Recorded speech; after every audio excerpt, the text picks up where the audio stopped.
So I've got a question here about body weight. What is your ideal race? How to calculate your ideal race weight? So what we see, this is cycling based. It's also running based. How to calculate your ideal race weight? I would say, at a weight where you are on top of your mental game. Right. So I've done experiments. I've gone down to like 59 kilos, been up to 73 kilos, all very, very lean. 73 kilos and more muscular on the gear, etc. So I've been at different levels of body weight, pretty much similar body fat percentage. But I'd say that when you get too light, your mental ability drops off. Right? So you may be light, you may look the part, but mentally you're not there. You don't have the hunger. You don't have that fucking aggression that you really need to get your best out of a time trial or a fast marathon or a bike race or whatever. So there is a massive emphasis on body weight, which is important for sure. But if you go too far, too lean, then your performance drops off. And I see this all the time. I've been racing for 20 years. I did my first ever crit in 1997. All right, so I've been racing. I've had 20 years of racing on and off here and there, but almost every year for 20 years done a race. So a lot of experience training with professional riders. A lot of experience coaching up noobs from day one. Going to the bike shop with them, walking them out of Giant Adelaide with a Giant Defy or whatever TCR. Day one, going up Mount Lofty or Norton Summit, just day one. So I've got that experience from day one noob, fat, overweight, to seeing them progress. So I get that experience where I can, and personal experience myself, personal experience coaching other people who are non-racers to become racer level, etc. So that personal experience, I'm 41 in a couple of days. So that level of experience, I can speak with conviction. I haven't just read a book at uni and go, this is what the science said. No, this is based on a real world shit. So listen up. So how lean's too lean? It's very, very simple. When your mood starts to drop, when your performance in other areas, if your relationship's starting to drop down, if your work ethic's starting to drop down, if you're a YouTuber, I can't say, if you're doing less production or whatever, or content, then something's wrong. If your relationships are fading or flailing around, then something's wrong. If your performance overall is starting to get a little bit like, you're starting to plateau a bit, and you're really lean, then you're too lean. All right? So if your performance is going up and up and up, your body weight's going down, you're all right. But as soon as your body weight's going down, your performance starts to plateau, you've met that little train crossing there. Right? So you've got to back up and go back to that and just stay at that weight. Don't go lighter than that. Go up or down from there. That's your set point. So let's say for me, I would say that my ideal weight is about 66, 67 kilos. And I could dip under that for like a marathon, something like that, but maybe for a couple of weeks, but I wouldn't want to stay at that. Otherwise, things are going to start to go downhill after that. So how I'd change that to gain weight, would just cut the training back down. Cut the training right off, which I've done this year. I haven't done any training this year, maybe just 160 Ks a week for the start of the year. Follow me on Strava, you'll see that. So I can tell if I spot someone on the street, someone says, Harley, what's my weight? What's my ideal weight? I can tell them like, boom, like that. Just takes me 5 seconds. And if I say to someone, you're too lean, or you don't want to lose any more weight than you're at now, then that's where you're at. So if you can come to my retreat coming up next year, I might even do another one this year. You can ask me, Harley, do you think I'm too lean? Or join my coaching group.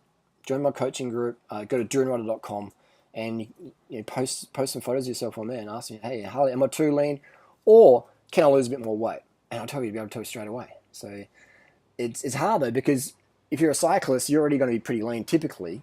Most of us are anyway, especially if you follow my advice, you will be. It's very easy to get to the razor's edge on Durianriders program. High carb, low fat. Very, very easy to look at all the people you've seen my videos the last 10 years, the ones who still doing it long term. Look how skinny and lean we all are. All right, so it's very, very easy to live on that razor's edge. To get to that razor's edge, it's very, very easy to get super skinny on my advice. But you also, you can go beyond that point where your lifestyle quality starts to go downhill, your health starts to go downhill. Right? So that's where you're going to make dietary changes, training changes. Generally, I would recommend just training changes, just less training. Right? Back off the training.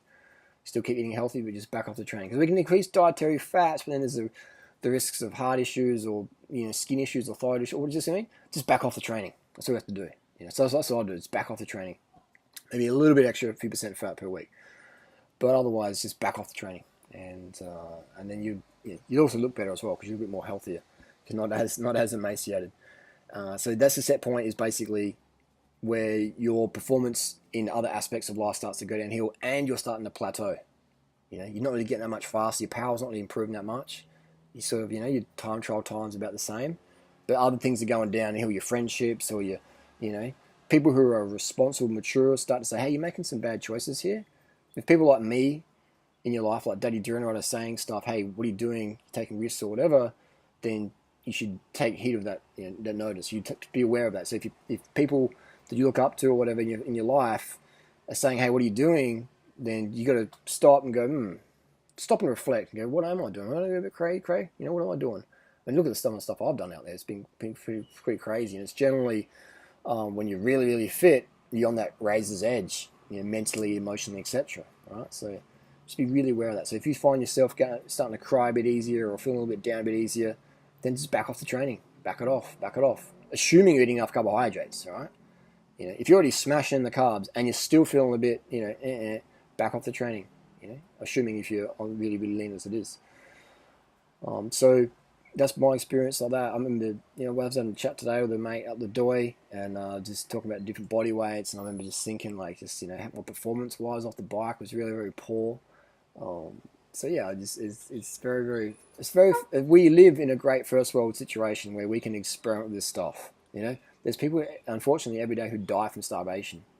And we can make YouTube videos about it and say, well, I'm not lean enough. I'm not too lean. Can I lose a bit of weight? Am I too, we live in a pretty incredible reality, to be able to watch this video, have the time to be able to do that and just sort of chew over these sort of topics is pretty interesting. So how to calculate your ideal race weight, I would say your body mass index wants to be around 20, 21. Right?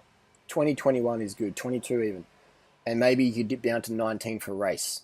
Not from dieting, but just from the increase of training. Or just drop it down. It's mainly like fluid retention you sort of lose there. So you could maybe high 19s for your racing, for your race, your peak race or whatever, because your training is going to go up, so your BMI is going to drop down a little bit. But otherwise, stick around 20 to 22 BMI. You're going to have better hormones, you're going to have better mood, you're going to enjoy your life a lot better, and you're going to have a greater participation in daily reality. So basically, I use the BMI calculator. Anything over 21 is starting to affect performance a little bit, but 2019s to 2021, that's really good. Probably a 20 and 21s are the real sweet spot there. You've got less chance of being sick, things like that. You're going to have people around you, you're going to have more energy for them. You're going to be really getting to deep conversations and really be a leader in your community, stuff like that. So the BMI calculator is very accurate like that. Times where it's not accurate is maybe if you're an Asian. I noticed some Asians can get like a 17 BMI and still be really, really functional in life. So if you're Asian, then I would say you could have maybe 2 points less and still be very, very functional. If you're Caucasian, if you're taller, then you're going to be, BMI wants to be a little bit on the higher end, so maybe in the 20-21 versus the 19. So I would say if you're under 5'10", you want to be careful getting too low in BMI. If you're under that, then your BMI can, if you're Asian, I call them the Asian weight, Asian bone structure, then you can be, if you're like 5 foot tall, or 5 foot, which is optimum sort of running height. Look at the world record holders, 5 foot to 5'5", all the world record holders, because they can get that low BMI without breaking down. Anyone taller than that, the BMI drops under 19, then things start to break down, hormones, mood, go a bit cray-cray. You don't have the passion for the high-intensity racing, stuff like that. So be careful of that. So use the BMI, how to calculate your race weight, your ideal race weight. The best way to get there is high-carb, low-fat vegan. Do your training. If you want a training plan, go to Durianriders.com, stuff like that. Do that weekly fast bunch ride. Or if you're not used to bunch rides are very, very dangerous. I should say do that weekly fast time trial, individual time trial, things like that. They're really, really helpful. But get my book I just put out yesterday, updated it. It's called Durianriders Anybody Bible. I talk about training and stuff in there. So if you're really serious about cycling, get a copy of that ebook. Links down below, Durianriders.com. I hate to be salesy and stuff, but shit, man. My stuff is the best information out there. Look at all the transformations that have occurred from following my tips and advice. This stuff's based on real life, real world shit. It's not based on some pseudoscience I read at university or whatever. This is real life shit we're talking here. So the BMI calculator, keep it, if you're Asian, you can go a bit lower, 18s, stuff like that, maybe 17, maybe for a little bit. But if you are Caucasian, over 5'10", then you want to stay 19, 20, 21, 22 even. And you have more energy, you have more power output, And when you can push more power, then that transfers to other areas in life. If you're this like super light, I'll tell you some stories. I know some cyclists out there in the 90s and a few years ago, even today. I know a few people out there. I know a lot of people out there actually. And they're very frail and they might go up the hill pretty fast, but they're like, they can't really contribute to their relationship that much, or they can't really contribute to their kids that much, or they're very like insular in their cycling. So their little bubble. People might say they're anorexic or even sort of maybe. But when you're that lean, there's nothing else going on in your life. It's just like it's this little insular little bubble. And I live in a bubble, but my bubble is productivity and contribution. And so if your bubble is just that, riding that's all you can do, then yeah, you're too lean, and you need to expand your energy output into things that actually matter more than riding a bike. Anyway, that's the thing. So BMI calculator, type in your height, type in your weight, go to BMI calculator, check it out. If you're under 19, if you're under 20, then you're on the razor's edge. You don't really dip under that unless you're Asian. But most of my audience here is Caucasian. So yeah, do you want to, and just see, and just look at your life. You stop back and go, how much am I giving to other people in my life who are important to me or who help me out? Am I just take? A person who is very, what's the word? I won't say fucked up, but a person who's very, are we very independent, or are we dependent, or are we interdependent? Can we give to other people, or can we just, or do we only have enough energies to take from other people, or can we actually really give at a deep level? And if we can't, then we're probably too light. So we've got look at all those things. People just talk about watts per kilo. That's great, but what about watts per kilo of a lifetime? So you can have watts per kilo on the bike, but I recommend people increase their power. If you're doing my program, you need to increase your power. You don't need to decrease weight, because you've done this program long enough. You'll be like that.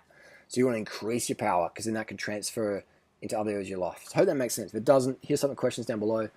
We'll cover it more. Body fat, excess body fat, not an issue in this lifestyle. Trust me on that one.